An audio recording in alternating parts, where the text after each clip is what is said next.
କର। ତୁରି ଧ୍ୱନିରେ ତାହାଙ୍କର ପ୍ରଶଂସା କର। ନେବଲ ଓ ବୀଣା ଯନ୍ତ୍ରରେ ତାହାଙ୍କର ପ୍ରଶଂସା କର। ଦାରାବାଦ୍ୟ ଓ ନୃତ୍ୟ ଦ୍ୱାରା ତାହାଙ୍କର ପ୍ରଶଂସା କର। ତାରଯୁକ୍ତ ଯନ୍ତ୍ର ଓ ବଂଶୀରେ ତାହାଙ୍କର ପ୍ରଶଂସା କର।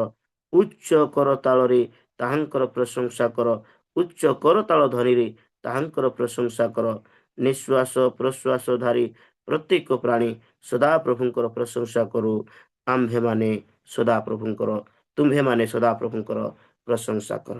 ଗୀତ 150 ତାର 6 ପଦ ପର୍ଯ୍ୟନ୍ତ ଏହି ପବିତ୍ର ଈଶ୍ୱରଙ୍କର ଜୀବନ୍ତ ବାକ୍ୟ ଦେଇ ଆଜି ମୁଁ ଆପଣମାନ ପ୍ରତ୍ୟେକଙ୍କୁ ପ୍ରତ୍ୟେକ ପ୍ରଭୁଙ୍କର ଦାସ ଦାସୀ ମାନଙ୍କୁ, ପ୍ରତ୍ୟେକ ବାପା ମା ଭାଇ ଭଉଣୀ ମାନଙ୍କୁ ମୁଁ ପ୍ରଭୁ ଶ୍ରୀଖ୍ରୀଷ୍ଟଙ୍କ ନାମରେ ଏ ପ୍ରାତଃ ସଭାରେ ସମସ୍ତଙ୍କୁ ସ୍ୱାଗତ କରୁଛି। ସମସ୍ତଙ୍କୁ ପୁନର୍ବାର ମୋ ପରିବାର ମଣ୍ଡଳୀ ତରଫରୁ, ମୋର ବ୍ୟକ୍ତିଗତ ଜୀବନ ତରଫରୁ ଖ୍ରୀଷ୍ଟୀୟ ପ୍ରେମର ନମସ୍କାର ଆଉ ପ୍ରେଜ ଦ ଲର୍ଡ। ଆମେ ସମସ୍ତେ ମିଳିତ ଭାବରେ ପରମେଶ୍ୱରଙ୍କର ପ୍ରଶଂସା କରିବା।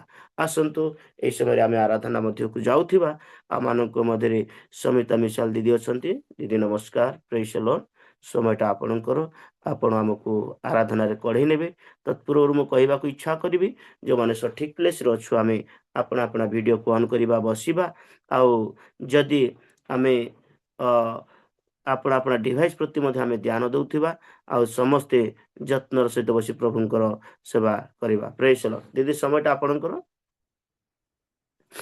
ଆଜ୍ଞା, ପ୍ରେଜ ଦ ଲର୍ଡ। ପ୍ରେଜ ଦ ଲର୍ଡ।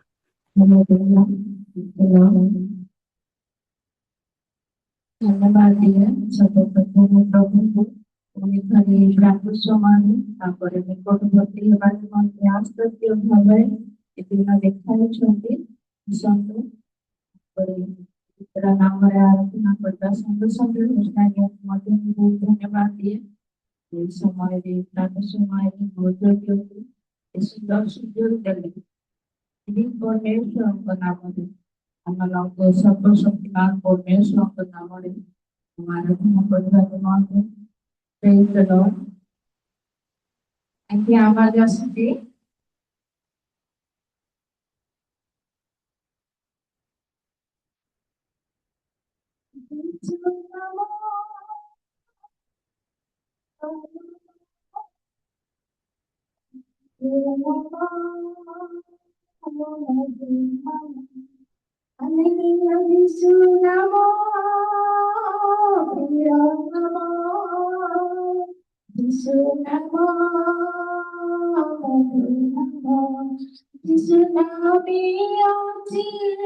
অনন্ত জীবন বিষ্ণামে আছে, অনন্ত জীবন যিশু নামের পরিত্রাণ, যিশু নাম প্রিয় নাম, প্রিয় নাম মধুর নাম। হালেলুয়া, যিশু নাম প্রিয় নাম, যিশু নাম মধুর নাম। যিশু নামে ছোটা চলে, যিশু নামে ভাঙা বলে, যিশু নামে ছোটা চলে, যিশু নামে, যিশু নামে বলে,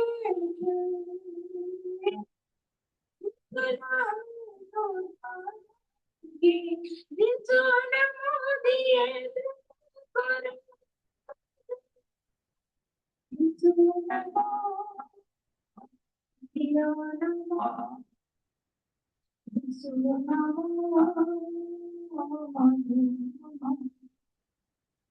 এই নামে ଅଛି ଶାନ୍ତି, ସେହି ନାମେ ଅଛି ମୁକ୍ତି, ସେହି ନାମେ ଅଛି ଶାନ୍ତି, ସେହି ନାମେ ଅଛି ମୁକ୍ତି, ତାଙ୍କ ନାମେ ଅଛି ଶାନ୍ତି।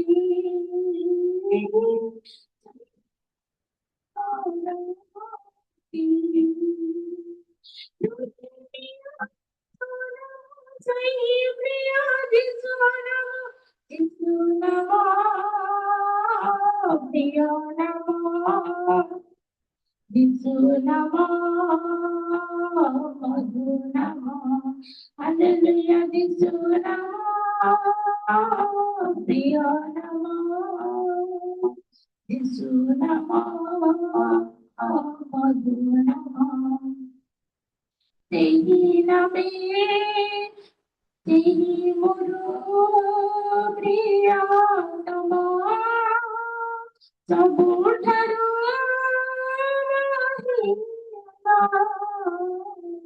ସେହି ମୋର ପ୍ରିୟତମ, ସବୁଠାରୁ ତାଙ୍କଠାରେ ଦେଲେ ମନ,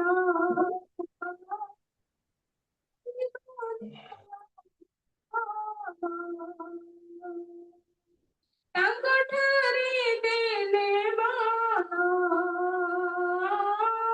ପାଇବನು ଜୀବନ, ପ୍ରିୟ ଯୀଶୁ ରାଜା ମୁଗ୍ଧୟ ତାଙ୍କ ନାମ, ଯୀଶୁ ନାମ, ପ୍ରିୟ ଯୀଶୁ ନାମ, ମଧୁ ନାମ, ହାଲେଲୁୟା ଯୀଶୁ ନାମ, ପ୍ରିୟ ନାମ, ଯୀଶୁ ନାମ, ମଧୁ ନାମ, ହାଲେଲୁୟା। Praise the Lord.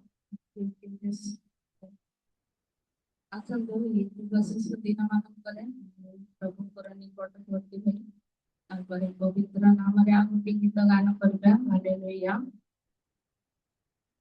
ଯୁଗ ଶେଷ ଦିନ ଆସି ଯାଉଛି, ବେଳ ନାହିଁ, ବେଳ ନାହିଁ, ଯୁଗ ଶେଷ ଦିନ ଆସି ଯାଉଛି ରେ, ବେଳ ନାହିଁ, ବେଳ ନାହିଁ, ଆସିବା ଗୁରୁ ଯୀଶୁଙ୍କ ବାରତା, ଆସିବା ଗୁରୁ ଯୀଶୁଙ୍କ ବାରତା, ଚାଲ ଯିବା ଆମେ ଗତି, ଚାଲ ଯିବା ଆମେ ଗତି,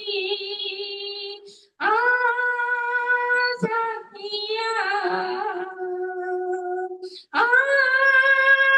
ସାଥିଆ, ସାଥିଆ,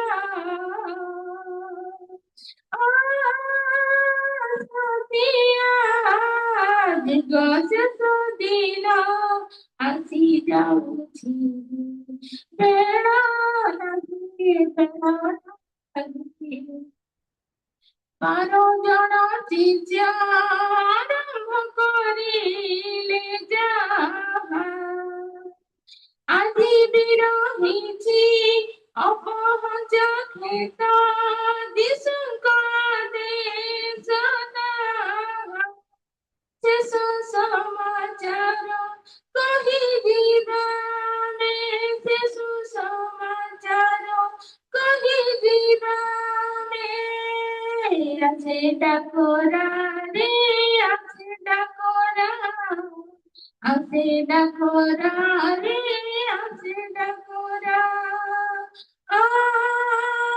সাথিয়া, সাথিয়া, সাথিয়া,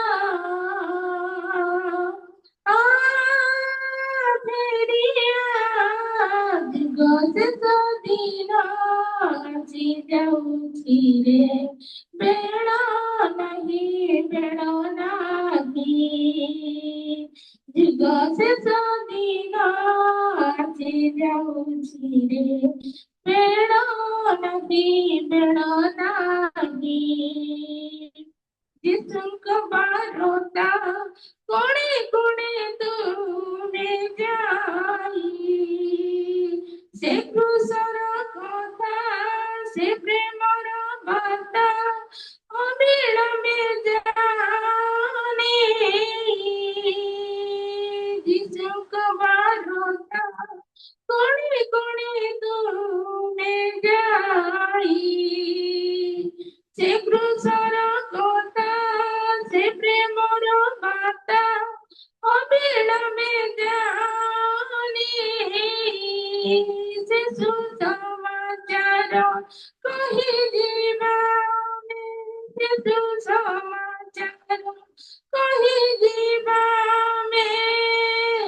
আছে ডাকরা রে আছে ডাকরা আছে ডাকরা রে আছে ডাকরা হালেলুয়া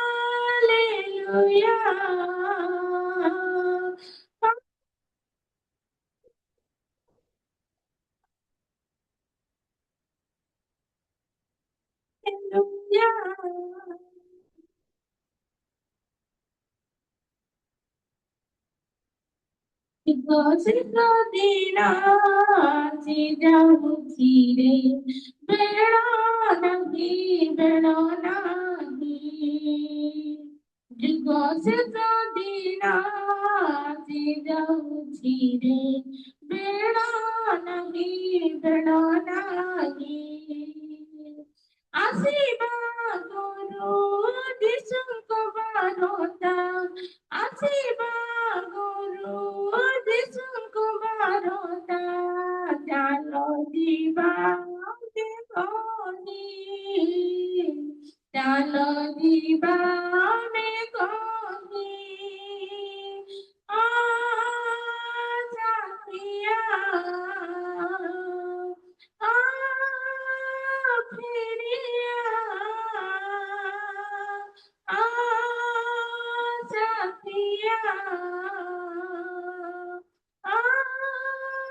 ଫେରିଆ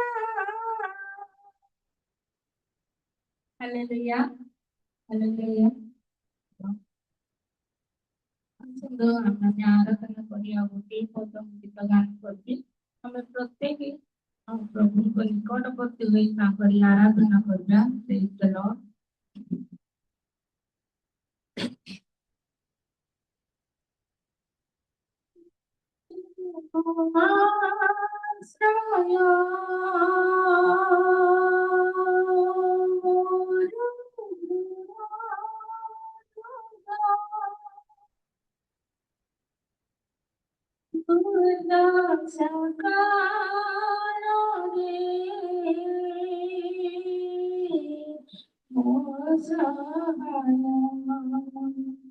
তুমি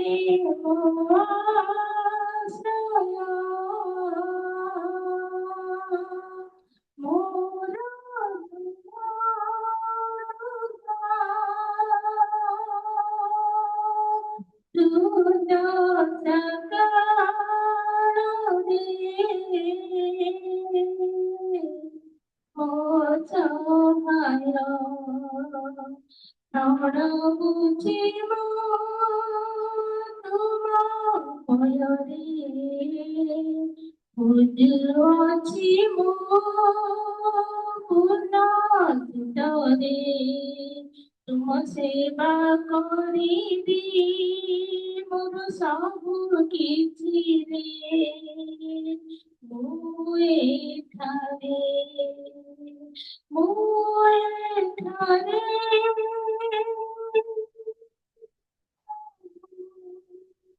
ମୁଁ ଏଠାରେ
ତୁମ ସେବା କରିବି ମୋର ସବୁ କିଛିରେ ମୁଁ ଏଠାରେ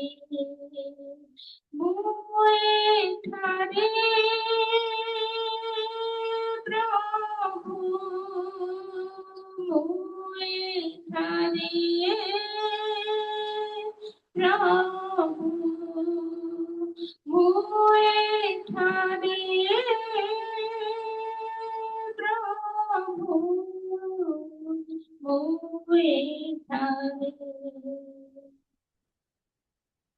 प्रभु धन्यवाद दଉଛି ବାପା ପ୍ରଶଂସା ଗୌରବ କରୁଛି ଆଜିର ଦିନ ଆଜିର ସମୟ ଆଜିର ମୁହୂର୍ତ୍ତ ଏଇ ପବିତ୍ର ନାମରେ ଯୋଉ ମାଧ୍ୟମ ଦ୍ଵାରା ତୁମେ ଆଶ୍ଚର୍ଯ୍ୟ ଭାବରେ ତୁମେ କାର୍ଯ୍ୟ କଲ ତୁମେ ଦୟା କଲ ଅନୁଗ୍ରହ କଲ ଆଶୀର୍ବାଦ କଲ ତୁମରି ନିକଟବର୍ତ୍ତୀ ହେବା ନିମନ୍ତେ ଏ ଯୋଉ ମାଧ୍ୟମ ଦ୍ଵାରା କାର୍ଯ୍ୟ କରିଲ ରାଜା ହାଲେଲୁୟା ଧନ୍ୟବାଦ ଦଉଛି ପ୍ରଶଂସା ଗୌରବ କରୁଛି ପ୍ରଭୁ ଯେତେ ପରିବାର ମଧ୍ୟରେ ବର୍ତ୍ତମାନ ଯୋଡିତ ହୋଇଛନ୍ତି ପ୍ରତ୍ୟେକ ପରିବାରକୁ ତୁମ ଚରଣ ତଳେ ମନ ପ୍ରାଣ ଆତ୍ମା ଶରୀର ତୁମ ଚରଣ ତଳେ ସମର୍ପଣ କରୁଛି ପ୍ରଭୁ ତୁମରି ଯୋଜନା ତୁମ ଦ୍ଵାରା ତୁମ ନିମନ୍ତେ ଯାହାମାନଙ୍କୁ ଆହ୍ୱାନ କରିଛ ତୁମରି ନିକଟବର୍ତ୍ତୀ ହେବା ନିମନ୍ତେ ତୁମରି କୃଷି ଓ ପ୍ରେମ ଦ୍ଵାରା ଆମମାନଙ୍କୁ ଆକର୍ଷଣ କରୁଛ ପ୍ରଭୁ ଆମ ପ୍ରତ୍ୟେକ ପରିବାରକୁ ତୁମରି ଆତ୍ମିକ ଜୀବନରେ ସ୍ୱର୍ଗରୁ ଯେ ତୁମେ ଆଶୀର୍ବାଦ କରୁଛ ପ୍ରଭୁ ଆଗାମୀ ଦିନ ପର୍ଯ୍ୟନ୍ତ ତୁମରି ରାଜ୍ୟରେ ପହଞ୍ଚିବା ପର୍ଯ୍ୟନ୍ତ ଆମମାନଙ୍କ ସଙ୍ଗେ ସଙ୍ଗେ ରହି ଆମମାନଙ୍କ ଜୀବନକୁ ଆଶ୍ଚର୍ଯ୍ୟ ଭାବରେ ତୁମେ କଢାଇ ନେବ ବୋଲି ବିଶ୍ୱାସ କରୁଛୁ ପ୍ରଭୁ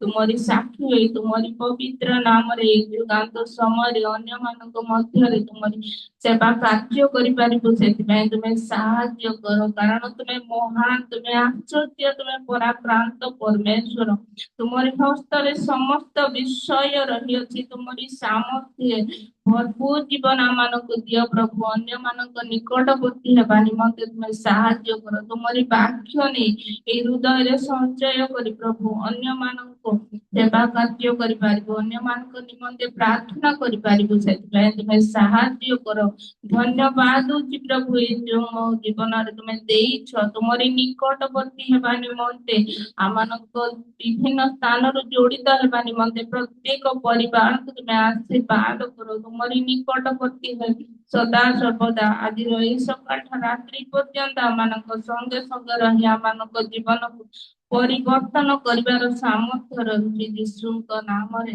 ସମସ୍ତ ବିଷୟ ସମର୍ପଣ କରି ପ୍ରାର୍ଥନା କଲି ପିତା ଆମେନ୍ ଧନ୍ୟବାଦ ଧନ୍ୟବାଦ ଦିଦି ପ୍ରେଜ୍ ଦ ଲର୍ଡ ସମସ୍ତଙ୍କୁ ଉଚ୍ଚ କରତାଳି ବଜାଇ ପ୍ରଭୁଙ୍କର ଗୌରବ ସକାଶେ ପ୍ରଭୁଙ୍କ ଦାସୀଙ୍କୁ ଆମେ ଧନ୍ୟବାଦ ଦେବା ପ୍ରେଜ୍ ଦ ଲର୍ଡ ଧନ୍ୟବାଦ ଦିଦି ଅତି ସୁନ୍ଦର ଗୀତ ଆଉ ପ୍ରଥମ ଗୀତ ନିଶ୍ଚିତ ଭାବରେ ବହୁତ ସୁନ୍ଦର ମଧ୍ୟ ଲାଗିଲା ଆଉ ଦୁଇଟି ଗୀତ ମଧ୍ୟ ଭଲ ଲାଗିଲା ମୁଁ କହିବାକୁ ଇଚ୍ଛା କଲି ଆମେ ଛୋଟବେଳେ ଆମ ଘରେ ଯୋଉ ପାଷ୍ଟର ଆଜ୍ଞା ମାନେ ଆସିଥିଲେ ଏଇ ଯୀଶୁ ନାମ ପ୍ରିୟ ନାମ ଗୀତ ସେମାନେ ଗାଉଥିଲେ ଆଉ ବହୁତ ଦିନ ପରେ ମୁଁ ଏଇ ଗୀତ ଶୁଣିଲି ଆପଣ ଗାଇବା ସମୟରେ ମୁଁ ଗୀତ ଖାତା କାଢି କରି ମୁଁ ମଧ୍ୟ ବାହାର କଲି ଆଉ ନିଶ୍ଚିତ ମତେ ବହୁତ ଖୁସି ଲାଗିଲା ଆଉ ପ୍ରଭୁ ଗୌରବ ପାଆନ୍ତୁ ପ୍ରଭୁ ଆପଣଙ୍କୁ ଏଇ ପ୍ରକାର ସବୁ ସମୟରେ ବିଭିନ୍ନ ସ୍ଥାନରେ ଅନଲାଇନ ଅଫଲାଇନ ମାଧ୍ୟମରେ ପ୍ରଭୁ ବ୍ୟବହାର କରନ୍ତୁ ଏମାନଙ୍କର ପ୍ରାର୍ଥନା ପ୍ରେଜ୍ ଦ ଲର୍ଡ ଧନ୍ୟବାଦ ଆସନ୍ତୁ ଏବେ ବାକ୍ୟର ସମୟ ବାକ୍ୟ ପୂର୍ବରୁ ଯଦି କୌଣସି ଆନାଉନ୍ସମେଣ୍ଟ ଥାଏ ଫାଷ୍ଟ ଆଜ୍ଞା ଅଛନ୍ତି ସେ ଜଣାଇବେ ତାପରେ ଆମେ ବାକ୍ୟ ପାଇଁ ପ୍ରାର୍ଥନା କରିବା ବାକ୍ୟ ପରେ ବାକ୍ୟକୁ ଯିବା ରିଏଲ ମିଷ୍ଟ ଅଫ୍ ଇଣ୍ଡିଆ ଆନୁକୂଲ୍ୟରେ ଅନୁଷ୍ଠିତ ପ୍ରାତଃକାଳ ଉପାସନାରେ ଉପସ୍ଥିତ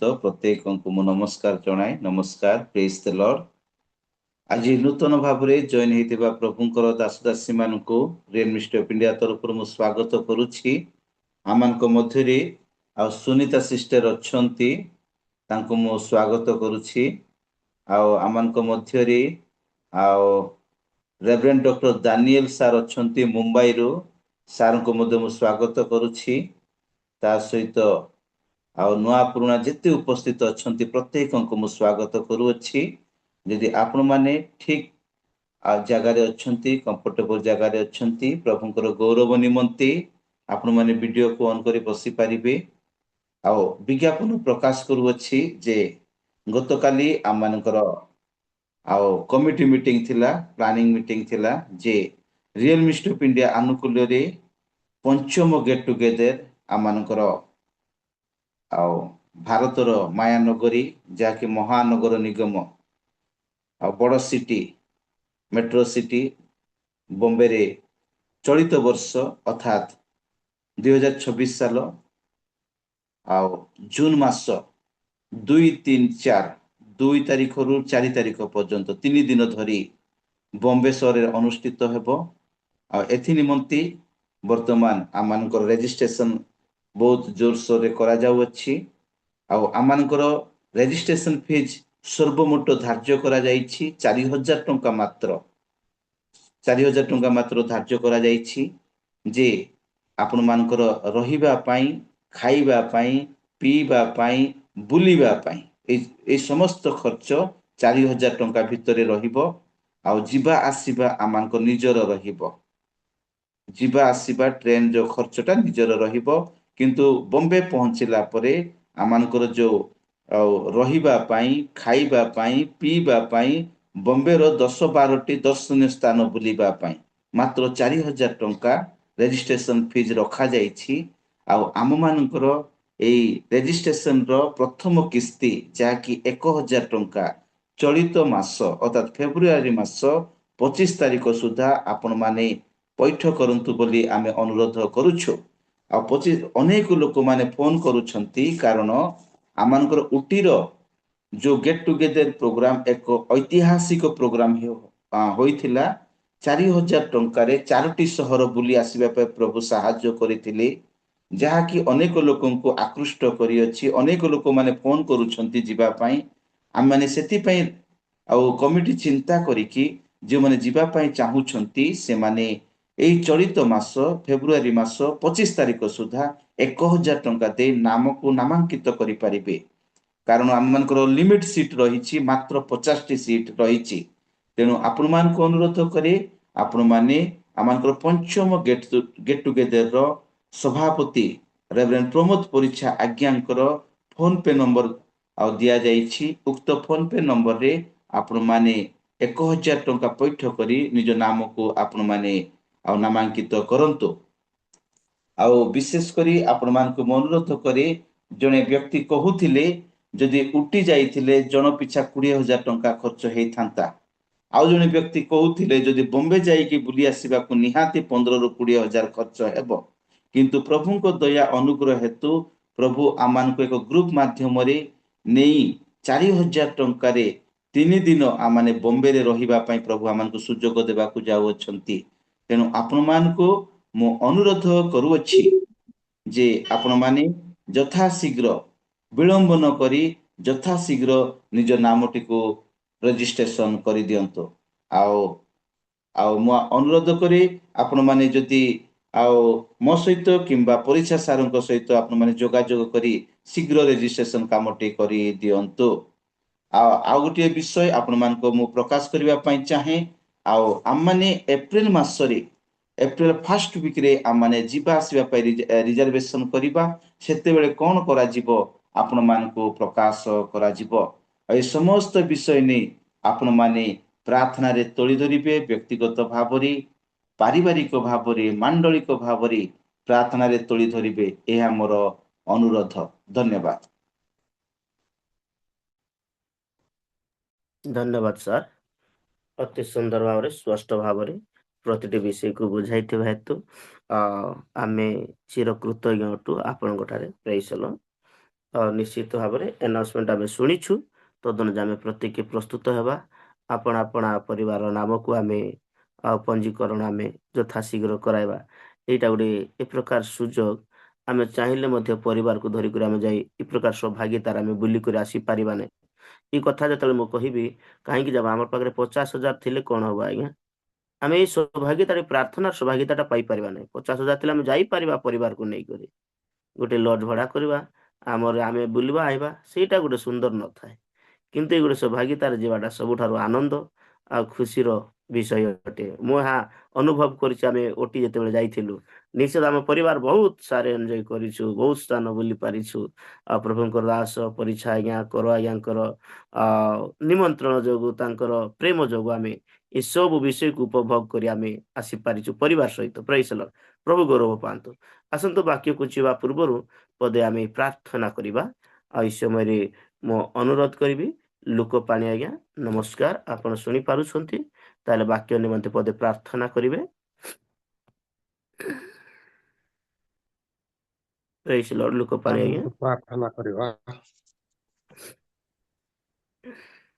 ଦୟାମୟ ସ୍ୱର୍ଗସ୍ଥ ପିତା, ପବିତ୍ର ଆତ୍ମା ଯୀଶୁ ରାଜା, ତୁମର ଅସୀମ ମହାଦୟା ଅନୁଗ୍ରହ ହେତୁ ପ୍ରଭୁ এই ପ୍ରାତଃ କାଳରେ ତୁମ ପବିତ୍ର ଚରଣ ତଳକୁ ଆସି ଆମମାନଙ୍କ ନିବେଦନକୁ ହାରି ଜଣାଇଲୁ। ତୁମ ନିକଟରେ ଆମମାନଙ୍କର ଶରଣ ରଖିଲୁ ପ୍ରଭୁ। ହେ ପ୍ରିୟ ପ୍ରଭୁ, ଜୁମ୍ ମାଧ୍ୟମରେ ତମ ପବିତ୍ର ଚରଣ ତଳେ ଆମମାନଙ୍କ ନିବେଦନ ଗୁହାରି ଜଣାଇବାରୁ ତୁମେ ତାହା ଗ୍ରହଣ କରିଅଛ, ଏହା ଆମମାନଙ୍କ ହୃଦୟ ମଧ୍ୟରେ ବିଶ୍ୱାସ କରୁଅଛୁ। ବାପା ଗୋ, ତୁମ ପବିତ୍ର ଆରାଧନା କରାଗଲା ପ୍ରଭୁ, ତା ସୁଗ୍ରାହ୍ୟ ବଳି ସ୍ୱରୂପେ ତୁମେ ଗ୍ରହଣ କରିଅଛ, ଏହା ଆମେ ବିଶ୍ୱାସ କରୁଅଛୁ। ତତ୍ସଙ୍ଗେ ପ୍ରଭୁ ବର୍ତ୍ତମାନ ଜିତୁ ଭାଇ ଯେଉଁ ସମସ୍ତ ବିଜ୍ଞାପନ କହିଲେ ପ୍ରଭୁ, ସେହି ବିଜ୍ଞାପନ ଯେପରି ପ୍ରଭୁ ଆମମାନଙ୍କ ମଧ୍ୟରେ ସ୍ଥିରୀକୃତ ହବ, ଏ ପ୍ରକାର ଦୟା କର। ଫିଫ୍ଥ ଗେଟ୍ ଟୁଗେଦର ବମ୍ବେ ମହାନଗରରେ ଅନୁଷ୍ଠିତ ହବ ପ୍ରଭୁ। ତହିଁରେ ଯିବା ଆସିବା ସମସ୍ତ ଆବଶ୍ୟକତା ତୁମେ ଯୋଗାଅ ଏବଂ ତାହା ଫିଫ୍ଥ ଗେଟ୍ ଟୁଗେଦର ହେବା ପାଇଁ ସାହାଯ୍ୟ କର। ହେ ପ୍ରିୟ ପ୍ରଭୁ, ବର୍ତ୍ତମାନ ଆମମାନେ ବାକ୍ୟ ଶୁଣିବାକୁ ଯିବୁ।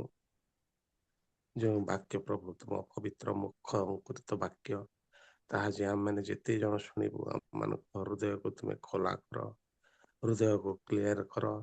ସେହି ବାକ୍ୟ ଆମମାନଙ୍କ ନିଜ ନିଜ ହୃଦୟ ମଧ୍ୟରେ ରଖି ବାକ୍ୟ ଅନୁସାରେ ଚାଲିବା ପାଇଁ ସାହାଯ୍ୟ କର। ବାକ୍ୟଦାତାଙ୍କୁ ତୁମ ପବିତ୍ର ଚରଣ ତଳେ ଥୋଉଛି ପ୍ରଭୁ, ତାଙ୍କୁ ତୁମେ ତାଙ୍କର ମସ୍ତକ ପର୍ଯ୍ୟନ୍ତ ରଖ ଏବଂ ପ୍ରଭୁ ତୁମ ପବିତ୍ର ବାକ୍ୟକୁ କହିବା ପାଇଁ ସାହାଯ୍ୟ କର। ତାଙ୍କୁ ତାଙ୍କ ପରିବାର ପ୍ରତି ତୁମେ ଦୟା ଦୃଷ୍ଟି ଦିଅ ବୋଲି ପ୍ରେମମୟ ପବିତ୍ରମୟ ପିତା, ଅବଶିଷ୍ଟ କାର୍ଯ୍ୟକ୍ରମ ତୁମ ପବିତ୍ର ଚରଣ ତଳେ ଥୋଇ ଏହି ଛୋଟ ନିବେଦନ କରୁଅଛୁ ବାପା। ଆମେନ୍ ଆମେନ୍।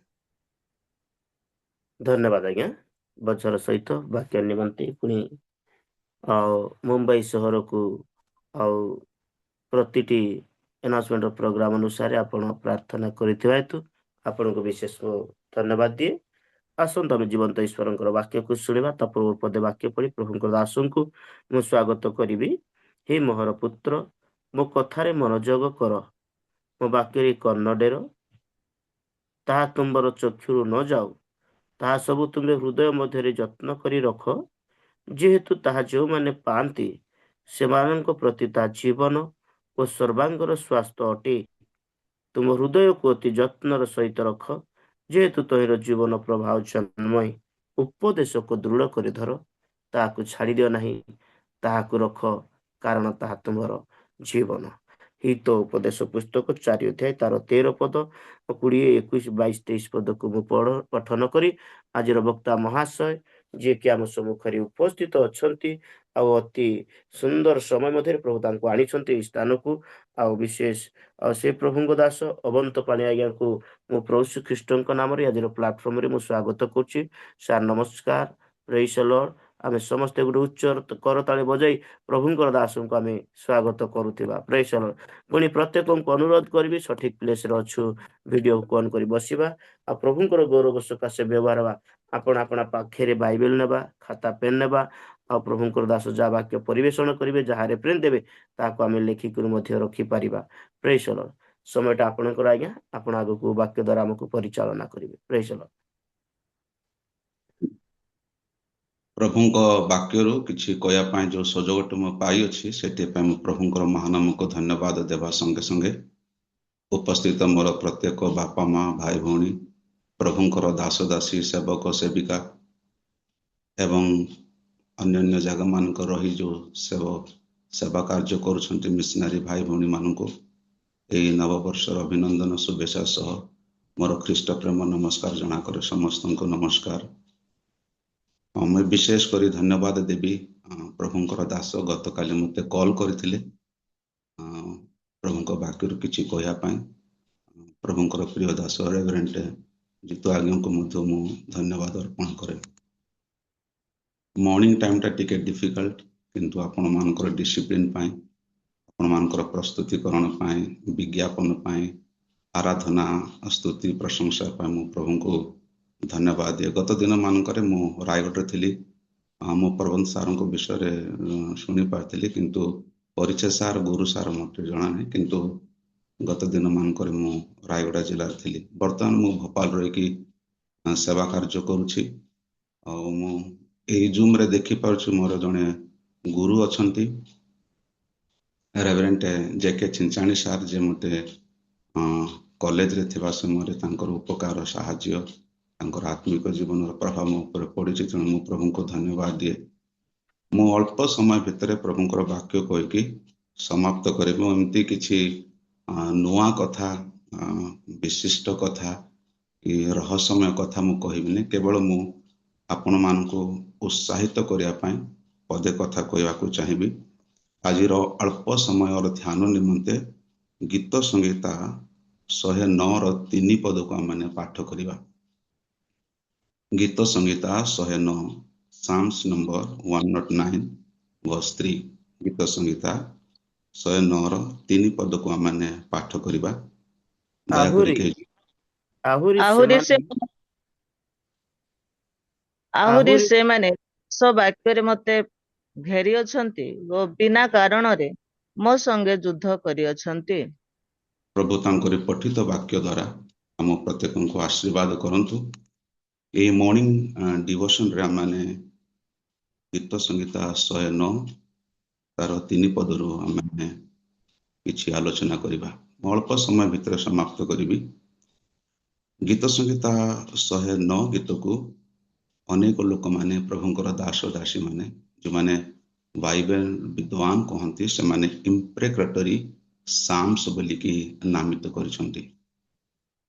ଇମ୍ପ୍ରେକେଟରୀ ସାମ୍ସର ଅର୍ଥ ହେଉଛି ବାଇବେଲ ୟା ଧାର୍ମିକ ବ୍ୟକ୍ତିର ଗୋଟେ ଗୀତ, ଯାହା କାବ୍ୟ ମାଧ୍ୟମରେ ଜଣେ ବ୍ୟକ୍ତି ତାର ପ୍ରାର୍ଥନା ଜୀବନକୁ ପ୍ରକାଶ କରେ, ତାର ଦୁଃଖକୁ ପ୍ରକାଶ କରେ, ତାର ଯାତନା ବ୍ୟାଧି ଯନ୍ତ୍ରଣାକୁ ସେ ପ୍ରକାଶ କରେ, ତାର ଶତ୍ରୁ ମାନଙ୍କର ଶକ୍ତିକୁ ପ୍ରକାଶ କରେ ଏବଂ ପାପମୟ ଜଗତରେ ପାପ ବୃଦ୍ଧି ପାଇବା ସମୟରେ ଜଣେ ଧାର୍ମିକ ବ୍ୟକ୍ତି କେମିତି ପ୍ରତିକ୍ରିୟା କରେ, କେମିତି ରେସ୍ପଣ୍ଡ କରେ, ସେ ବିଷୟରେ ଗୀତ 109 ତାର 3 ପଦକୁ ଆମେ ଦେଖିଲେ ଜାଣିପାରୁଛୁ। ପାପ ବଢିବା ସମୟରେ ଛଳ, ଶତ୍ରୁତା, କପଟ, ଦେଶ, ଈର୍ଷା, ମିଛ ଏ ଯେତେବେଳେ ବଢିବା ସମୟ ଜଣେ ଧାର୍ମିକ ବ୍ୟକ୍ତି ଏହି ପରିସ୍ଥିତିରେ କେମିତି ପ୍ରତିକ୍ରିୟା ଦେବ, ସେଇ ବିଷୟରେ ପ୍ରଭୁଙ୍କର ଦାସ ଗୀତ 109 1, 2, 3 ପଦରେ ସେ ଲେଖିଛନ୍ତି। ଯେତେବେଳେ ଆମେ ଆମ ଜୀବନକୁ ଦେଖୁ, ଆମ ପରିବାରକୁ ଦେଖୁ, ଆମ ମିନିଷ୍ଟ୍ରିକୁ ଦେଖୁ, ଆମର ଖ୍ରୀଷ୍ଟୀୟ ବିଶ୍ୱାସର ଆତ୍ମିକ ଜୀବନକୁ ଦେଖୁ, ଯୋଉ ବାତାବରଣ ଆମେ ବର୍ତ୍ତମାନ ଦେଖିପାରୁଛୁ, ଯୋଉ ଲୋକମାନଙ୍କ ଗହଣରେ ଆମେ ରହିଅଛୁ, ଆମକୁ ଜଣା ପଡେ ଯେ ନିଜର ବିଶ୍ୱାସକୁ ଜୀବିତ ରଖିବା, ନିଜର ବିଶ୍ୱାସକୁ ସବଳ ରଖିବା, ଆତ୍ମିକ ଜୀବନରେ ବୃଦ୍ଧି ପାଇବାଟା ବହୁତ କଷ୍ଟକର ବିଷୟ। କିନ୍ତୁ ଏ ଗୀତକୁ ପଢିଲା ପରେ ନିଶ୍ଚୟ ମୁଁ ଆଶା କରେ ଯେ ଆମମାନଙ୍କୁ ସାହାଯ୍ୟ କରିବ। ଦାଉଦ କହୁଛନ୍ତି ଗୀତ ସଂହିତା 109ରେ ପ୍ରଥମ ପଦରେ, ହେ ମୋର ପ୍ରଶଂସା ପାତ୍ର ପରମେଶ୍ୱର, ନୀରବ ହୋ ନାହିଁ। ସେ ପ୍ରଭୁଙ୍କର ଜଣେ ଦାସ ଥିଲେ। ଆଉ ସେଇ ଗୀତ ସଂହିତା 109ରେ ସେ କହୁଛନ୍ତି ଯେ ତାଙ୍କର ବ୍ୟକ୍ତିଗତ ଜୀବନରେ ଯାହା କିଛି ବି ସେ ସମ୍ମୁଖୀନ ହୋଇଛନ୍ତି, ଯାହା କିଛି ବି ସେ ଅନୁଭବ କରିଛନ୍ତି, ଜୀବନରେ ନିଭେଇଛନ୍ତି, ସେ ବିଷୟରେ କହୁଛନ୍ତି। ସେ କହୁଛନ୍ତି ଯେ ଅକାରଣରେ, ପଦ ସଂଖ୍ୟା 3କୁ ଦେଖନ୍ତୁ, ଅକାରଣରେ, କଜଲେସ୍, ମୁଁ ଜଣେ ଏମିତି ବ୍ୟକ୍ତି ଅଛି ସମାଜରେ ଆଉ ଲୋକମାନଙ୍କ ଗହଣରେ ଅକାରଣରେ ଲୋକମାନେ ମୋ ସହିତ ଯୁଦ୍ଧ କରନ୍ତି। ସେ ଶବ୍ଦଟାକୁ ଦେଖନ୍ତୁ, people R fighting, wrestling or they wage war against me। ମୁଁ ଯୋଉ ଲୋକମାନଙ୍କ ଜୀବନରେ ଅଛି, ମୁଁ ମୋର ଜୀବନରେ ଯୋଉ ବିଶ୍ୱାସଟା ଅଛି, ମୋ ଜୀବନରେ ଯୋଉ ଆତ୍ମିକ ଗୁଣ ଅଛି, ମୋ ଜୀବନରେ ଯୋଉ ବାଇବେଲ ଷ୍ଟଡିର ଗୁଣ ଅଛି, ମୋ ଜୀବନରେ ସହଭାଗିତା କରିବାର ଗୁଣ ଅଛି, ମୋ ଜୀବନରେ ଦାନ ଦେବାର ଗୁଣ ଅଛି, କିନ୍ତୁ ତା ବଦଳରେ ମୁଁ ଲୋକମାନଙ୍କୁ ଦେଖେ ସେଇ ସମାଜରେ ସେମାନେ କେମିତି ଅଛନ୍ତି, they were ready to fight against the righteous people। ସେ ପ୍ରଥମ କଥା କହୁଛନ୍ତି, ପାପ ପ୍ରତିଦିନ ବୃଦ୍ଧି ପାଉଛି। ସେମାନେ ଯୁଦ୍ଧ କରିବାକୁ ଚାହାନ୍ତି ଅକାରଣରେ, ୱିଥାଉଟ୍ ଏନି କଜଲେସ୍ ସିଚୁଏସନ ସେ କହୁଛନ୍ତି। ତାପରେ ସେ କହୁଛନ୍ତି ଯେ ମିଥ୍ୟା କଥାରେ ପରିପୂର୍ଣ୍ଣ, କୌଣସି ଆଧାର ନାହିଁ, କିନ୍ତୁ ଲୋକମାନେ ମିଥ୍ୟାର ସହିତ ମୋ ସହିତ ବ୍ୟବହାର କରନ୍ତି। ଯୋଉ ସମାଜରେ ବର୍ତ୍ତମାନ ଆମେ ରହୁଛୁ ପ୍ରିୟ ପ୍ରଭୁଙ୍କ ଲୋକମାନେ ମିଥ୍ୟା ଲୋକମାନେ ଗଢ଼ନ୍ତି, ମିଥ୍ୟା କଥାରେ ନିପୁଣ, ମିଥ୍ୟା କଥାରେ ପାରଙ୍ଗମ, ମିଥ୍ୟା କଥାରେ ଲେଖା ସେମାନେ ଲେଖି ଦିଅନ୍ତି। ଜଣେ ବ୍ୟକ୍ତିକୁ ନଷ୍ଟ କରିବା ପାଇଁ, ଦୁଃଖ ଦେବା ପାଇଁ, ଯାତନା ଦେବା ପାଇଁ ଲେଖି ଦିଅନ୍ତି। ମିଥ୍ୟା କଥାରେ ଲୋକମାନେ ନିପୁଣ ହେଲେ ପ୍ରବଞ୍ଚନା ରୂପ ମୁଖକୁ ସେ ଦେଖିପାରିଲେ। ପଦ ସଂଖ୍ୟା 2ରେ ଲେଖକ କହନ୍ତି ପ୍ରବଞ୍ଚନା ରୂପ ମୁଖ, ଯେତେବେଳେ ସେମାନେ ମୋ ସହିତ କଥାବାର୍ତ୍ତା କରୁଛନ୍ତି, ଛଳରେ ସେମାନେ କଥାବାର୍ତ୍ତା କରୁଛନ୍ତି। କୌଣସି ବିଷୟ ଟ୍ରୁଥଫୁଲନେସ୍ ନାହିଁ, କୌଣସି ବିଷୟ ସତ୍ୟତା ନାହିଁ। ଯେତେବେଳେ ମଧ୍ୟ ମୁଁ ଯେଉଁ ବ୍ୟକ୍ତିକୁ ସମାଜରେ ଲୋକମାନଙ୍କ ଗହଣରେ କଥାବାର୍ତ୍ତା କରିବାକୁ ଚାହେଁ, ସେମାନଙ୍କ ମୁଖରେ କେବଳ ପ୍ରବଞ୍ଚନା ହିଁ, ପ୍ରବଞ୍ଚନାର ମୁଖ ବୋଲି ସେ ଆଇଡେଣ୍ଟିଫାଇ କରୁଛନ୍ତି। ଡିସେପସନ ୱାଜ ଅନ୍ ଟପ୍। ଲୋକମାନଙ୍କର ଜୀବନରେ ସେ ଦେଖୁଛନ୍ତି ମିଥ୍ୟା, ପ୍ରବଞ୍ଚନା, ଦେଶଯୁକ୍ତ ବାକ୍ୟ। ପୁରା ସମାଜରେ ଯୋଉମାନେ ଅଛନ୍ତି, ଯୋଉମାନଙ୍କ ସହିତ ସେ ସହଭାଗିତା କରୁଛନ୍ତି, ବଡ଼ କଠିନ ସମୟ ତାଙ୍କ ପାଇଁ ଥିଲା। ଗୋଟେ ଟଫ୍ ସିଚୁଏସନକୁ ସେ ଅନୁଭବ କରିପାରୁଛନ୍ତି। ପାପ ବୃଦ୍ଧି ପାଉଛି, ଲୋକମାନଙ୍କର ମୁଖରେ ପ୍ରବଞ୍ଚନା, ଡିସେପସନ, ଲାଇଙ୍ଗ ୱାର୍ଡସ୍। ତାପରେ ସେ କହୁଛନ୍ତି ଦୁଷ୍ଟତା, ଏକ ପଦରେ କହୁଛନ୍ତି, 2 ପଦରେ କହୁଛନ୍ତି ଦୁଷ୍ଟତା ରୂପ ମୁଖ, ପ୍ରବଞ୍ଚନା ରୂପ ମୁଖ, ମିଥ୍ୟା କଥା, ଦେଶ ବାକ୍ୟର ମତେ ଘେରି ଅଛନ୍ତି। ଗୋଟେ ଧାର୍ମିକ ବ୍ୟକ୍ତିର ପରିସ୍ଥିତିକୁ ଦେଖନ୍ତୁ। ଆପଣ କେଉଁ ଅଞ୍ଚଳରେ ଅଛନ୍ତି ମୁଁ ଜାଣେ ନାହିଁ, କେଉଁ ଏରିଆରେ ପ୍ରଭୁଙ୍କ ସେବା କାର୍ଯ୍ୟ କରୁଛନ୍ତି ଜାଣେ ନାହିଁ, କିନ୍ତୁ ମିଥ୍ୟା ପୁରା ସମାଜରେ ରାଜ୍ୟ କରୁଛି। ନିର୍ଯାତନା, ପାପ, ହିଂସା, ଈର୍ଷା ଆଉ ବିରୁଦ୍ଧାଚରଣର କାର୍ଯ୍ୟ ଆମେ ସ୍ପଷ୍ଟ ଭାବରେ ଦେଖିପାରୁଛୁ। ଦାଉଦ ତାଙ୍କ ଜୀବନରେ କହୁଛନ୍ତି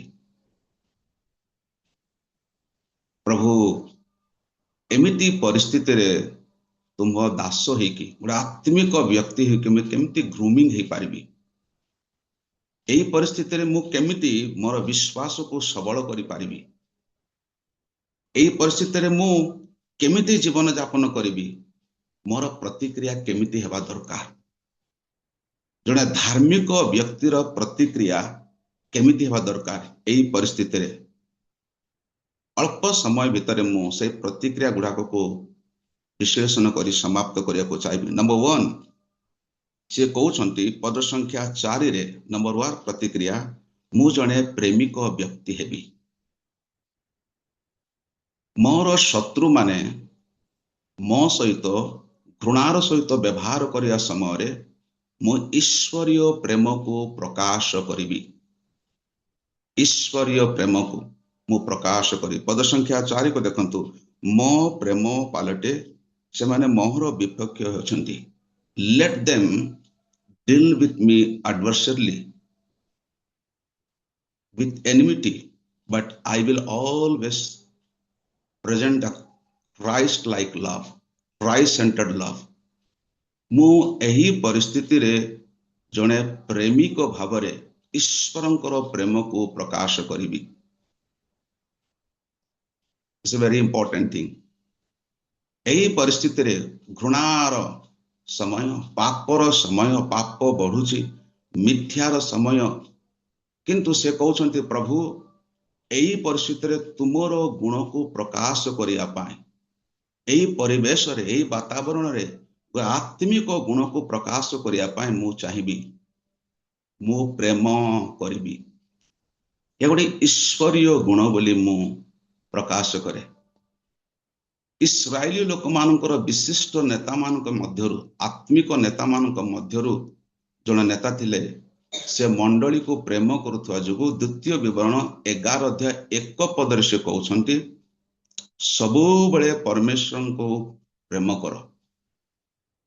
हे ଇସ୍ରାଏଲ ମଣ୍ଡଳୀ, ତୁମେମାନେ ସମସ୍ତ ବିଷୟରେ ଅଭିଜ୍ଞ, ସମସ୍ତ ବିଷୟରେ ତୁମେ ଅନୁଭୂତି ପାଇଅଛ। ଈଶ୍ୱରଙ୍କର ବିସ୍ତୃତ ବାହୁ ବିଷୟରେ ତୁମକୁ ଜଣା। ପରମେଶ୍ୱର କେମିତି ଇସ୍ରାଏଲ ଲୋକମାନଙ୍କୁ କଢେଇକି ନେଲେ, ପରମେଶ୍ୱର କେମିତି ବଡ ବଡ କାର୍ଯ୍ୟ କଲେ, ଆଶ୍ଚର୍ଯ୍ୟଜନକ କର୍ମ କଲେ, ତୁମେ ତ ଜାଣ।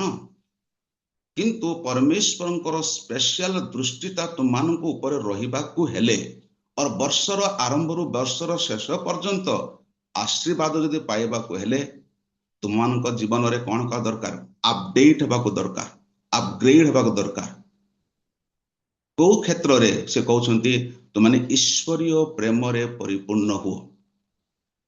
ମଣ୍ଡଳୀକୁ ଏହି ଘୃଣାର ପରିବେଶରେ, ଘୃଣାର ବାତାବରଣରେ, ଘୃଣାର ପରିସ୍ଥିତିରେ କେମିତି ହେବା ଦରକାର, କ'ଣ ପ୍ରକାଶ କରା, କେମିତି ପ୍ରତିକ୍ରିୟା ଦେଖେଇବା ଦରକାର, ଦାଉଦ ତାଙ୍କ ବ୍ୟକ୍ତିଗତ ଜୀବନରୁ କହୁଛନ୍ତି, ମୁଁ ଘୃଣାର ପରିବର୍ତ୍ତେ ୟା ବଦଳରେ ପ୍ରେମ ପ୍ରକାଶ କରିବି।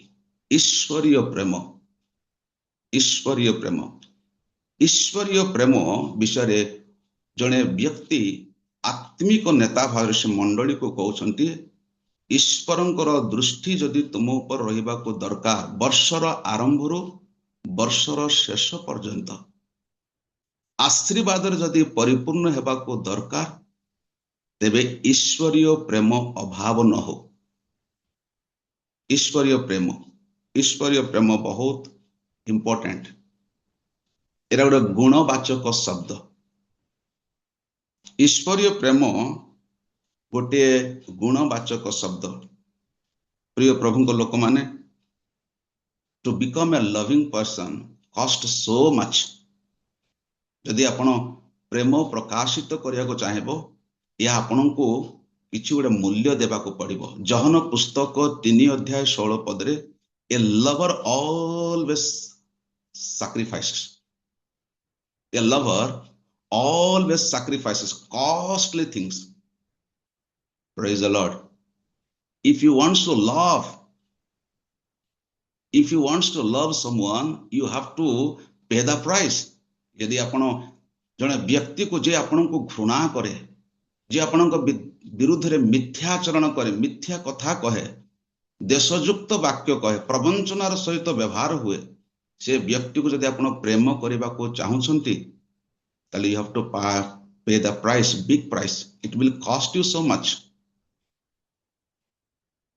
आपनको जीवन हरेबा को पड़े से व्यक्ति को जानिया पाए, से व्यक्ति को जय करिया पाए, से व्यक्ति को प्राप्त करिया पाए।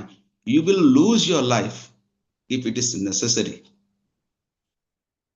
Praise the Lord. प्रिय प्रभु को लोक माने दाऊद कहउछंती, I am ready to lose my life, but I will love them.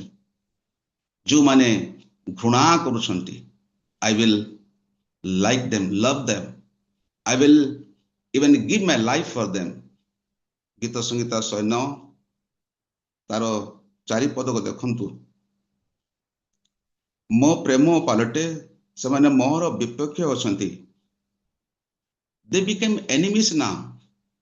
आपण मान मध्य आपण माने केते अनुभव करि पारथिबे, दिन थिला आपण प्रेम को शेयर कले, प्रेम को शेयर कले, प्रेम को शेयर कले, फेलोशिप को शेयर कले, आपण पर जहा किछि तला शेयर कले।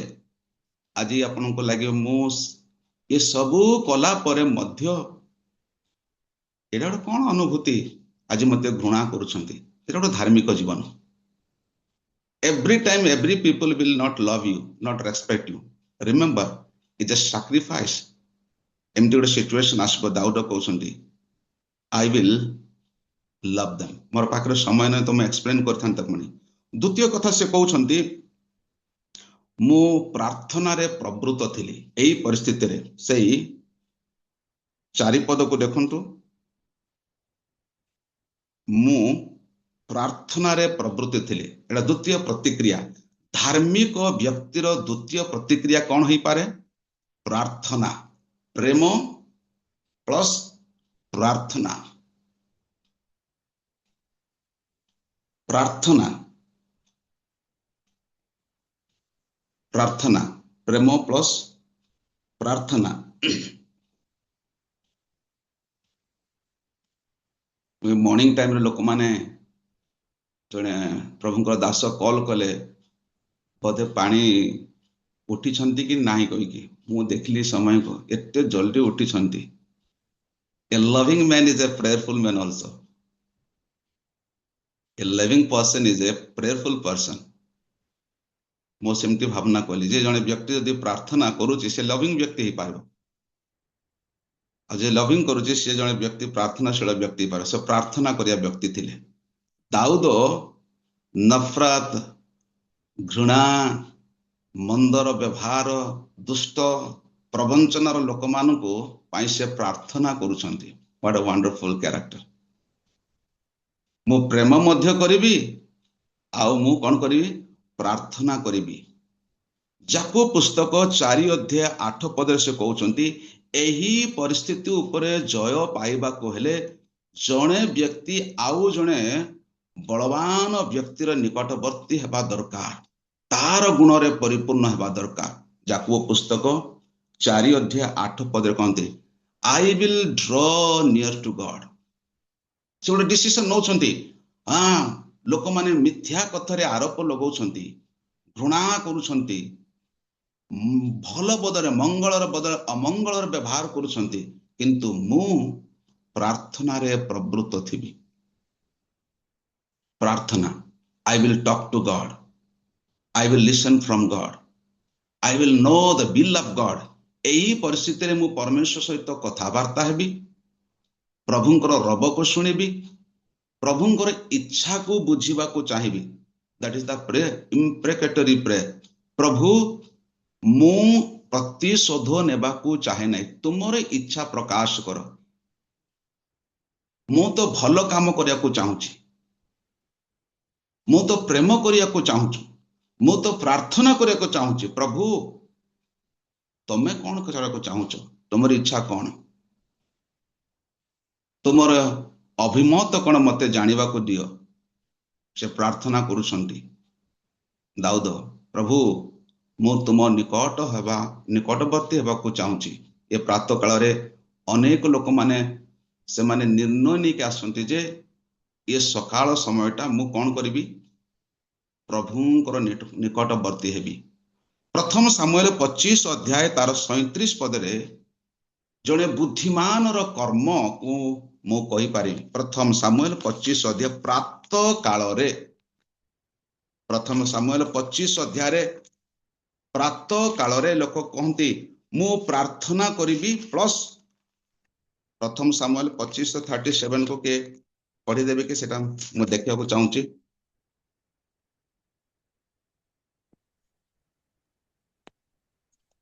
मात्र प्रातः काल रे नाबल मतता तुटंते ताहार भार्या ताकू से सब कथा जणाइला तहिरे ताहार हृदय ता अंतर रे मरीगला और से पत्थर परे होई गला प्रेज द लॉर्ड प्रातः काल रे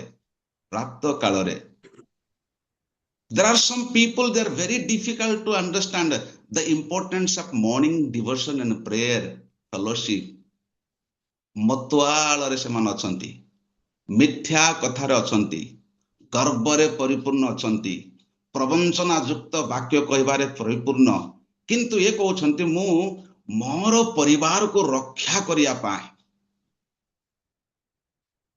आत्मा प्राण को रक्षा करिया पाए समाज को गठन करिया पाए युवा माननको स्त्री माननको पिला माननको सजाड़िया पाए ये प्रातः काल मु किछि तो कथा कहबी the wisdom is always beautiful and wisdom plus prayer is always beautiful 37 से कहउछंती अबिगेल एमिति हो नाही ये पापरे सब बेले रुह नाही ये मूर्खता ये गर्व ये अहंकार ये दाम्भिकता लोक मानकर अपमान करियाटा सब बेले भलो नाही अबिगेल कहउछंती in the morning lord I pray for my husband I pray for my family I pray for the souls I want to minister the people ପ୍ରିୟ ପ୍ରଭୁଙ୍କ ଲୋକମାନେ ପ୍ରଭାତର ସମୟକୁ ଆମେ ଦେଖୁଛୁ ଲୋକ ମତୁଆଳପଣରେ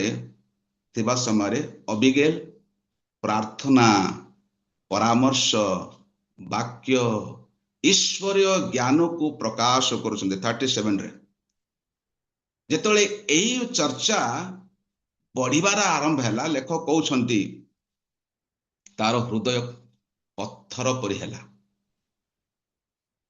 ମରିଗଲା ବୋଲି ଲେଖା ଅଛି। There are some people like this. Morning ଟାଇମରେ କେତେ ସୁନ୍ଦର କଥା କୁହନ୍ତୁ, କିନ୍ତୁ ହୃଦୟ ପଥର ପରି ହେବ, ଆଉ କଠୋର ହେବ, ମରଲା ପରି ହେଇଯିବେ ସେମାନେ। Because they are not changed people, not transformed people.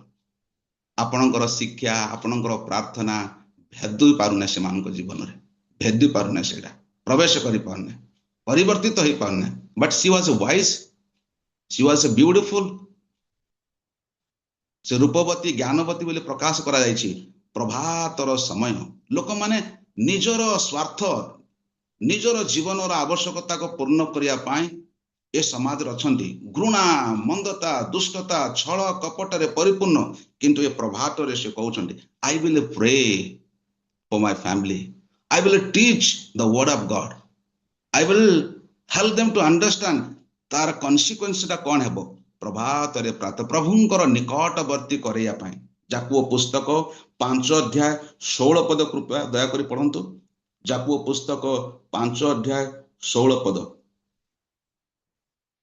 ଯାକୁବ ପୁସ୍ତକ 5:16।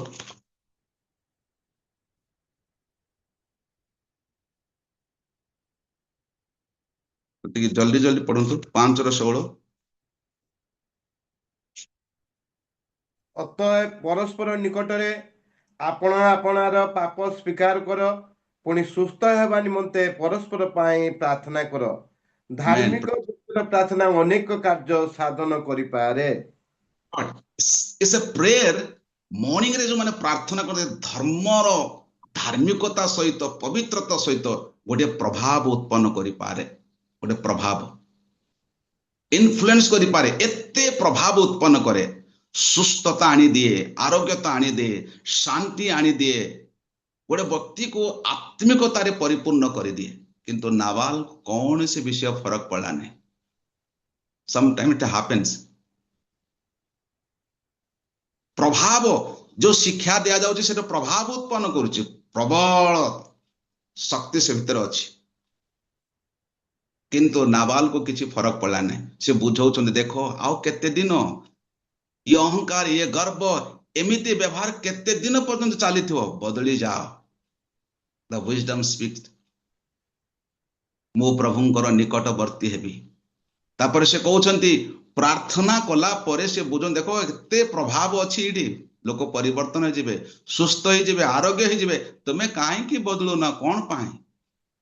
ତାର ହୃଦୟ ମରିଗଲା, କଠୋର ହେଲା। 10 ଦିନ ଭିତରେ ପ୍ରଭୁ ତାକୁ ମାରିଦେଲେ। After 10 days।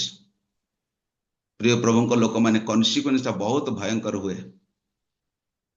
ଧାର୍ମିକ ବ୍ୟକ୍ତି କେମିତି ପ୍ରତିକ୍ରିୟା ଦିଏ? ପ୍ରେମ, ପ୍ରାର୍ଥନା, ତାପରେ ତୃତୀୟ ବିଷୟ ଉପବାସ କଲିବେ ଲେଖା ଅଛି। ଗୀତ ସଂହିତା 109 ତାର 24 ପଦ। ଦୟାକରି କେହି ଜଣେ ପଢିବାରେ ସାହାଯ୍ୟ କରନ୍ତୁ।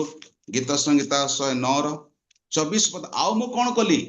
ସେଇ ପରିସ୍ଥିତିରେ, ସେଇ ଲୋକମାନଙ୍କ ପାଇଁ, ସେଇ ସମାଜ ପାଇଁ, ସେଇ ଶତ୍ରୁ ମାନଙ୍କ ପାଇଁ, ସେଇ ବ୍ୟବହାର ପାଇଁ ମୁଁ କ'ଣ କଲି? ଗୀତ ସଂହିତା 109 ତାର 24 ପଦରେ କହନ୍ତି ସେତିକି ନୁହେଁ, ଅଶ୍ରୁ ହିଁ କେବଳ ମୁଁ ଢାଳି ନାହିଁ, ଆଣ୍ଠୁ ହିଁ ପାତି ନାହିଁ, ହାତ ହିଁ ଯୋଡି ନାହିଁ, ବରଂ ମୁଁ ମୋର ପ୍ରଭୁଙ୍କର ନିକଟରେ ଉପବାସ କଲି। ପ୍ରଭୁ ଏମାନଙ୍କର ଜୀବନ ପାଇଁ, ଏମାନଙ୍କର ଜୀବନ ପାଇଁ, ପରିବାର ପାଇଁ, ଏମାନଙ୍କର ବ୍ୟବହାର, ଶିଷ୍ଟାଚାର, ଆଚରଣ ବଦଳିବା ପାଇଁ ପ୍ରାର୍ଥନା କଲି। ତା ସହିତ ସେ କହୁଛନ୍ତି ପ୍ରଭୁ ଦୁଃଖ ମଧ୍ୟ ଦିଅ ବୋଲି। ଆଉ ପ୍ରାର୍ଥନା କେତେ ସମ୍ଭାଳିବେ? ଇମ୍ପ୍ରେକେଟରୀ ପ୍ରେ, ପ୍ରଭୁ ଶତ୍ରୁ ମାନଙ୍କୁ ଯାତନା ମିଳୁ, ପୀଡ଼ା ମିଳୁ। ମୁଁ ଉପବାସ କଲି ଲେଖା ଅଛି ବାଇବଲରେ। ଦାନିଏଲ ପୁସ୍ତକ 9:3, 10 ତାର 2-3 ପଦ ଲେଖା ଅଛି। ଉପବାସ ଓ ପ୍ରାର୍ଥନା ସହିତ ଚଟ୍ଟ ପରିଧାନ କଲେ। ପ୍ରିୟ ପ୍ରଭୁଙ୍କ ଲୋକମାନେ ବାବିଲ ଦେଶର ଯୁବା ମାନଙ୍କୁ କେମିତି ପରିବେଶ ଥିଲା, କେମିତି ପରିବେଶ ଥିଲା? ପ୍ରଭୁଙ୍କର ଲୋକମାନଙ୍କ ବିରୁଦ୍ଧରେ ଷଡ଼ଯନ୍ତ୍ର, ପ୍ରଭୁଙ୍କର ଲୋକମାନଙ୍କର ଜୀବନକୁ ନଷ୍ଟ କରିବା ପାଇଁ ସିଂହର ଗାତ, ନିଆଁ, ଏ ସବୁର ବ୍ୟବହାର ଚାଲିଥିଲା ସେଇଠି ପ୍ରଭୁଙ୍କର ଲୋକମାନଙ୍କୁ ଦୁଃଖ ଦେବା ପାଇଁ। ଆଉ ପ୍ରଭୁଙ୍କ ଲୋକମାନେ ସେମାନଙ୍କ ପାଇଁ ପ୍ରାର୍ଥନା କରୁଥିଲେ। ବାବିଲ ଦେଶରେ ପ୍ରଭୁଙ୍କ ଲୋକମାନଙ୍କୁ ଦୁଃଖ ଦେବା ପାଇଁ, ମାରିଦେବା ପାଇଁ, କଷ୍ଟ ଦେବା ପାଇଁ ନିଆଁର ବ୍ୟବହାର, ସିଂହର ବ୍ୟବହାର, ଗର୍ତ୍ତର ବ୍ୟବହାର, ଷଡ଼ଯନ୍ତ୍ରର ଉପାୟ। କିନ୍ତୁ ପ୍ରଭୁଙ୍କ ଲୋକମାନେ କେମିତି ବ୍ୟବହାର କରୁଥିଲେ? ପ୍ରାର୍ଥନା ଓ ଉପବାସ, ପ୍ରାର୍ଥନା ଉପବାସ। Is it necessary? ଜଣେ ପ୍ରଭୁଙ୍କର ଦାସ ପାଇଁ ଏଟା ଜରୁରୀ କି? ପ୍ରଭୁଙ୍କର ଲୋକମାନେ ଆଜିର ଡେଟ୍ରେ ଆମର ସମାଜ ପାଇଁ, ଆମର ମଣ୍ଡଳୀର ଉନ୍ନତି ପାଇଁ, ଆମର ମଣ୍ଡଳୀ, ଆମର ସମାଜ, ଆମର ଦେଶର ପରିବର୍ତ୍ତନ ପାଇଁ, ନେତାମାନଙ୍କର ଜୀବନର ପରିବର୍ତ୍ତନ ପାଇଁ ଉପବାସ ଦରକାର କି? ଦାନିଏଲ କହୁଛନ୍ତି, ଯଦିଚ ମୁଁ ବଡ଼ ପଦରେ ଥିଲି, ବିଜି ବ୍ୟକ୍ତି, କିନ୍ତୁ ଏଇ ଦେଶର ଯୁବା ମାନଙ୍କୁ, ଏ ଦେଶର ମା ମାନଙ୍କୁ, ଏ ଦେଶର ନେତା ମାନଙ୍କୁ ସଜାଡ଼ିବା ପାଇଁ, ପରମେଶ୍ୱରଙ୍କର କାର୍ଯ୍ୟକୁ ସାଧନ କରିବା ପାଇଁ ମୁଁ କେବଳ ପ୍ରାର୍ଥନା କରିନାହିଁ, ଉପବାସ ଚଟ୍ଟ ପରିଧାନ କଲି, ନିଜକୁ ନ୍ୟୁନ କଲି, ନମ୍ର ହେଲି, ପ୍ରଭୁଙ୍କର ନିକଟବର୍ତ୍ତୀ ଅଶ୍ରୁ ସହିତ, ଆଉ ମୋର ପ୍ରାଣକୁ କ୍ଲେଶ ଦେଲି। ବାସ୍ ମୁଁ ସମାପ୍ତ କରିବାକୁ ଯାଉଛି। ପ୍ରଭୁ ତୁମେ କଣ କର ଏମାନଙ୍କର ଜୀବନରେ? ପ୍ରଭୁ କଥା ଶୁଣିଥିବେ। ପ୍ରିୟ ପ୍ରଭୁଙ୍କ ଲୋକମାନେ, ଜଣେ ବ୍ୟକ୍ତି, ପ୍ରେମିକ ବ୍ୟକ୍ତି, ପ୍ରାର୍ଥନାଶୀଳ ବ୍ୟକ୍ତି, ଉପବାସ କରିବା ବ୍ୟକ୍ତି ପ୍ରଭୁ ପ୍ରାର୍ଥନା ଶୁଣନ୍ତି। ଗୋଟିଏ ପଦକୁ ଦେଖନ୍ତୁ, 20 ପଦ, ଗୀତ ସଂହିତା 109, 20 ପଦକୁ ଦେଖନ୍ତୁ, ଦୟାକରି କେହି ପଢି ଦିଅନ୍ତୁ। ମାତ୍ର ହେ ପ୍ରଭୁ ସଦାପ୍ରଭୁ ତୁମ୍ଭେ ଆପଣା ନାମ ସକାଶୁ ମୋ ପ୍ରତି ବ୍ୟବହାର କର। 20 ପଦ, ତୁମ 20 ପଦ। ଦୟା ମଙ୍ଗଳମୟ ଏଣୁ ମତେ ଠାରେ ଆମ ବିପକ୍ଷ ଗଣର ଓ ଆମ୍ଭ ପ୍ରାଣ ବିରୁଦ୍ଧରେ ଦୁର୍ବ୍ୟବହାର ବାକ୍ୟବାଦୀ ମାନଙ୍କର ଏହି ଫଳ। Praise the Lord. Bas, thank you, thank you. Praise the Lord. When you pray sincerely and show Christ-like love and fast, there is a result. There is a result. ଆଉ ଗୋଟେ ପଦ ପଢିବା, 27 ପଦ ପଢନ୍ତୁ। ତହିଁରେ ଏହି ତୁମର ହସ୍ତ ବୋଲି ଓ ତୁମେ ସଦାପ୍ରଭୁ ଏହା କରିଅଛ ବୋଲି ସେମାନେ ଜାଣିବେ। The Lord, the nation will come to know you are a righteous man. You are a just man. Your God is a just judge. Nation will come to know. ଏ ରାଷ୍ଟ୍ର ଲୋକମାନେ ଜାଣିପାରେ ଯେ ଯାହା ବି ଆମେ ଫଳ ପାଇଛୁ, ପରିଣାମ ଭୋଗୁଛୁ, ଦଣ୍ଡ ନ୍ୟାୟର ସମ୍ମୁଖୀନ ହଉଛୁ, ଇଏ ତ ପରମେଶ୍ୱରଙ୍କର କ୍ରିୟା ବୋଲି ସେମାନେ ଜାଣିପାରିବେ। ପ୍ରିୟ ପ୍ରଭୁଙ୍କ ଲୋକମାନେ, ଆପଣଙ୍କର ପ୍ରାର୍ଥନା, ଆପଣଙ୍କର ଅଶ୍ରୁ, ଆଣ୍ଠୁ ପାତିବା, ହାତ ଯୋଡ଼ିବା, ଉପବାସ କରିବା, କ୍ରନ୍ଦନ କରିବା ବ୍ୟର୍ଥରେ କେବେ ମଧ୍ୟ ଯିବ ନାହିଁ। There is a result. There is a result. ଆଉ ମୁଁ କେବେ ସମୟ ମିଳିଲେ କହିବି କୋଉ ରେଜଲ୍ଟଟା ପ୍ରଭୁ ସେମାନଙ୍କ ଜୀବନରେ ଦେଇଥିଲେ। Your prayer God will answer you. Your kneeling down, your folding hands, your tears is very powerful. ଲୋକମାନେ ମିଥ୍ୟା କଥା କହି ଜିତିବା ପାଇଁ ଚେଷ୍ଟା କରିବେ, ଜୟ ପ୍ରାପ୍ତ କରିବା ପାଇଁ ଚେଷ୍ଟା କରିବେ, ଆପଣଙ୍କୁ ଦୋଷୀ ସାବିତ କରିବାକୁ ଚେଷ୍ଟା କରିବେ, ଅପମାନିତ କରିବାକୁ ଚେଷ୍ଟା କରିବେ, କିନ୍ତୁ ପ୍ରଭୁଙ୍କର ଦାସ କୁହନ୍ତୁ 20 ପଦ, ନ A prayer of righteousness will never go in vain. କେବେ ମଧ୍ୟ ବ୍ୟର୍ଥ ହେବ ନାହିଁ। ତାହା ପାଇଁ ଗୋଟେ ଫଳ ଅଛି। ଗୋଟେ ଫଳ ଦେଖେଇବି, ତାପରେ ମୁଁ ପ୍ରାର୍ଥନା କରି ସମାପ୍ତ କରିବି। ଗୋଟିଏ ଫଳ, ବାସ୍ ବହୁତ ସାରା ଫଳ ଅଛି, କିନ୍ତୁ ଗୋଟିଏ ଫଳ ଯୋଉଟା ମୁଁ ଆପଣମାନଙ୍କ ସାମ୍ନା ରଖିବାକୁ ଚାହୁଁଛି। ଗୋଟିଏ ଫଳ, ଓକେ, ଯୋଉଟା କି ମାନେ ଆପଣମାନେ ପଢିପାରିବେ। ସେମାନଙ୍କର ପ୍ରାର୍ଥନା, ଲେଖକ କହୁଛନ୍ତି ସେମାନଙ୍କର ପ୍ରାର୍ଥନା ତମେ କଣ କର ନାହିଁ। ଆପଣ ଦେଖିପାରିଲେ ସେମାନଙ୍କର ପ୍ରାର୍ଥନା ବିପକ୍ଷ ଏତେ ସବୁ କଲା ପରେ ମଧ୍ୟ ପ୍ରାର୍ଥନା କରେ, କିନ୍ତୁ ପ୍ରଭୁଙ୍କର ଦାସ କହୁଛନ୍ତି ପ୍ରଭୁ ସେମାନଙ୍କର ପ୍ରାର୍ଥନା ପଦ ସଂଖ୍ୟା 7ର ସେକେଣ୍ଡ ଲାଇନରେ ଲେଖା ଅଛି ତାହାର ପ୍ରାର୍ଥନା ପାପ ରୂପେ ଗଣିତ ହଉ। That's all. ପ୍ରାପ ରୂପେ ଗଣିତ ହଉ। ବାସ୍ ଆଉ ବହୁତ ବିଷୟ ଅଛି କିନ୍ତୁ ମୋର ସମୟ ନାହିଁ। ତାର ପ୍ରାର୍ଥନା ସବୁ କଲା ପରେ ମଧ୍ୟ ସବୁ କରିକି ସେ କହୁଛି ପ୍ରଭୁ ମୁଁ ତୁମକୁ ଧନ୍ୟବାଦ ଦଉଛି, ବାକ୍ୟ ପ୍ରଚାର କରୁଛି, ଭଲ ଭଲ କଥା କହି ଜାଣି ପାରୁଛନ୍ତି, କିନ୍ତୁ ସେ କହୁଛନ୍ତି ପ୍ରଭୁ କିନ୍ତୁ ତମ ହସ୍ତରେ ଦେଲି, ତମେ ବୁଝ।